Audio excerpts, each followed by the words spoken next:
Every movie has random trivia. And here at Trivial Theater, I explore some of these movies and the random circumstances that make them the weird creations that we love.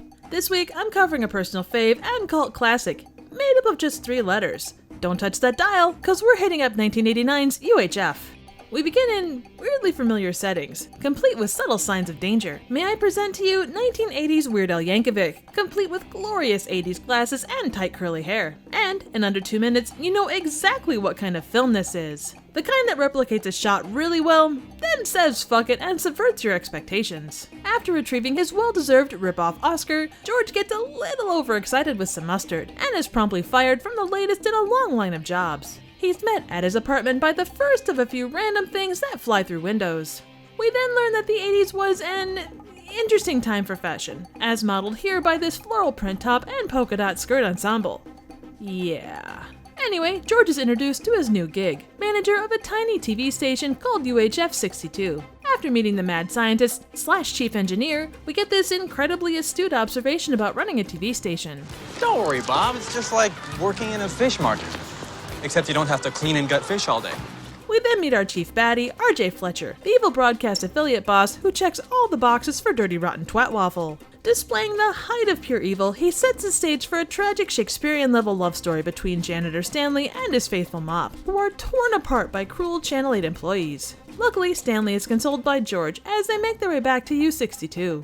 Now, interspersed through this movie is an array of Channel 62 programming, and I can't help but wish that some of these were real. In my book, the best of these is the Spatula City commercial, The Wheel of Fish, and Raoul's Wild Kingdom, which features nature's suction cup, otherwise known as the turtle, and poodles that haven't quite mastered the art of flight. We're also treated to a reinterpretation of Gandhi, and a dream sequence / music video that I'll touch on later. George tries his hand at kids programming, which is less than successful. That is until Stanley takes over, making it a ratings buster that brings him to Channel 8's attention. Honestly, Uncle Nutsy's Funhouse is so good it even knocks Banana Splits out of the top kids show spot for me. And that's saying something. Fletcher puts in a bid to buy U62, and George responds as anyone in the 80s does to a desperate need for money. Do a telethon, which, in addition to Showstopper Stanley, includes a series of real-world acts that reminds us again how truly strange the 80s were.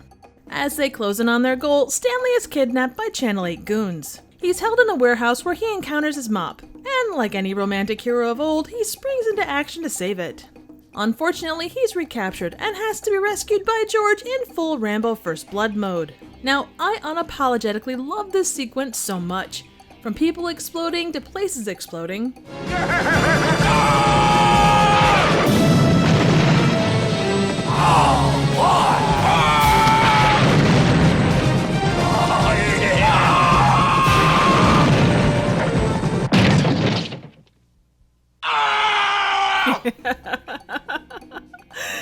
It's just amazing. Anyway, George and Stanley arrive back just in time to run out of time. Luckily, a well-informed tramp recognizes a rare coin given to him offhandedly by Fletcher and saves the station. Yay! Everybody wins! Except Fletcher, who loses his own station license and the respect of his community. But he does gain the secondary prize of a well-placed nutshot. So UHF is one of those cult classic movies that covers goofy, clever, and all-around awesome in my book. As I watch this, I'm really happy to say that I found some new items for my snack bar, including a Twinkie Wiener Sandwich. And a pizza with nothing on it but anchovies, no peppers or olives or onions, just anchovies. Now the dog-infused punch I still need to do a little more looking into. On a trivial side note, the Twinkie Wiener Sandwich has gained its own cult status as both an infamous movie snack and one of Weird Al's signature foods. And since he's a vegetarian, it's now done with tofu dogs instead of hot dogs. UHF also left me with some incredible life advice that I think would work really well on a t-shirt. You gotta grab life by the lips and yank as hard as you can. You gotta run to a window and say, "Hey! These floors are dirty as hell, and I'm not gonna take it anymore!" Like most movies, the first draft of this one was pretty long, 2.5 hours to be precise, and ultimately was trimmed down to 90 minutes. Despite calls for a director's cut, Weird Al has stated that there was good reason that stuff got cut. Some of it was gags that just didn't work with the movie's pacing, and other pieces just sucked. On the other side, there were things that Weird Al refused to cut to get UHF down to a PG rating. This included the poodle tossing scene and the promo for Conan the Librarian, which featured a guy being bloodlessly chopped in two.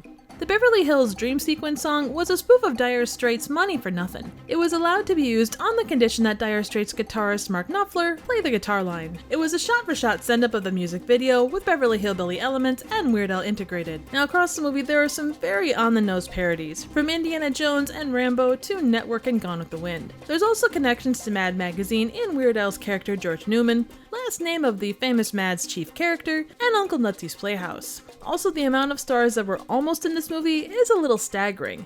Jerry Seinfeld, Ellen DeGeneres, Christopher Lloyd, Joel Hodgson, and Crispin Glover were all considered for roles. This movie has one of my favorite pieces of trivia, and that involves a Wheel of Fish sequence that features real fish on the spinning wheel. Now, shooting was supposed to take place early in the day, but by the time they got around to filming in a non-air-conditioned building no less, the set was described as incredibly ripe. It's easy to look at a movie like UHF and write it off. It's definitely a movie of its time, but both the clever pieces and the goofy sketch moments can be enjoyed because they themselves transcend. It does play a little like a series of sketches held together by a loose plot, but honestly, I didn't mind that. It's incredibly entertaining on such a weird variety of levels. I mean, the fall lineup board alone has some great funny moments if you stop to look at it. This has been a fave of mine since I first caught it, and I'm still catching new things to love. There's a ton beyond what I've talked about here, and it's worth checking out to find your own favorite scenes. Honestly, I can't suggest this one enough. So what do you think? Suggestions for movies, trivial questions, comments, ratings, and a dating site to hook me up with the mop of my dreams would be appreciated. Thank you so very much for watching.